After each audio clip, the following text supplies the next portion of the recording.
Développement Vaudreuil-Soulanges s'est dit satisfait de son bilan annuel depuis le déclenchement de sa cellule d'urgence le 13 mars 2020 afin de mobiliser ses ressources humaines et financières pour s'adapter à la situation. Ce bilan fait état de 216 entreprises soutenues financièrement pour près de 7,5 millions de dollars. Marie-Ève Ménard, directrice du service aux entreprises, nous donne plus de précisions.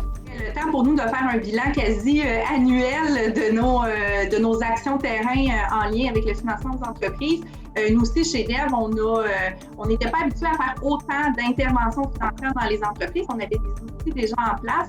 Par contre, l'été dernier, on s'était confié des sommes importantes du gouvernement du Québec pour venir aider. C'était les fonds d'urgence, dans le fond, du gouvernement qu'on s'est fait confier parce qu'on est le partenaire économique de la MRC de Vaudreuil-Soulanges. Donc, pour les 23 municipalités, les fonds d'urgence, à la base, c'était vraiment pour venir soutenir des entreprises qui vivaient des difficultés, notamment avec leurs fonds de roulement, qui étaient durement affectés par des situations en lien avec la COVID.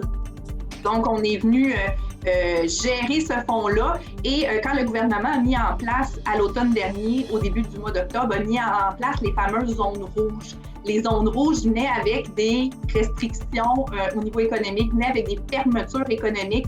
On a juste à penser à nos restaurants, nos bars, nos salles de spectacle, nos musées qui ont notamment été visés par des fermetures obligatoires. Donc, à travers le fonds d'urgence de la MRC, on est venu, on a été le gestionnaire mandaté du gouvernement pour venir soutenir le programme ERAM. Ce que c'est ce programme-là, c'est un programme qui permet aux entrepreneurs de venir récupérer certaines dépenses d'opération qui ont bien été identifiées par le gouvernement.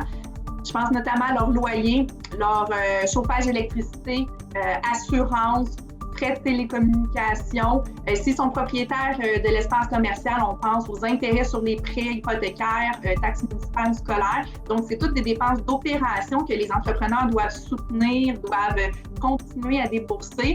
C'est sous forme de prêts sur lesquels on va pouvoir venir radier 100% des dépenses d'opération jusqu'à hauteur de 80% du prêt. Donc, c'est vraiment pour eux une solution pour venir aider aux dépenses. Fait que j'ai des entrepreneurs qui sont sur cette mesure-là depuis le mois d'octobre. On a reconduit jusqu'à la fin mars ces aides-là financières. Et depuis le 1er janvier, on a intégré aussi dans ces aides-là tous les nouveaux secteurs d'activité qui ont été touchés. Je pense notamment aux coiffeuses, esthéticiennes, commerces de détail non essentiels qui avaient été visés par des fermetures des boutiques de linge. Donc, c'est des entreprises aussi qui peuvent bénéficier de ces aides-là. C'est super important de noter qu'il reste encore des fonds. Nous, on a reconduit des demandes auprès du gouvernement. Dans notre bilan, c'est plus de 200 entreprises pour 7,3 millions de dollars qui ont été injectés dans nos entreprises. Donc, c'est vraiment non négligeable comme montant. Les secteurs de l'ERAM, là, ils ont été durement affectés. Là, je pense à toutes les entreprises qui sont fermées depuis le mois d'octobre. C'est tous des secteurs qui ont eu des difficultés, des enjeux. Je pense qu'on a eu beaucoup d'effets de commentaires et de retombées quant aux campagnes d'achat local qu'on a fait. Beaucoup d'entrepreneurs, de restaurateurs nous ont dit que malgré tout, la sensibilisation à l'achat local a été vraiment important pour eux. J'ai des commerces de détail dans le temps des fêtes qu'on a eu vraiment des commentaires positifs par rapport à la solidarité des gens à consommer local. Fait que ça, je pense que ça l'a vraiment aidé. Fait que, il y a beaucoup d'interventions qui font en sorte que ça l'a aidé nos entrepreneurs. Puis faites à noter, tantôt je vous parlais d'à peu près 200 entreprises qui ont été aidées à travers les fonds, à travers les différents fonds.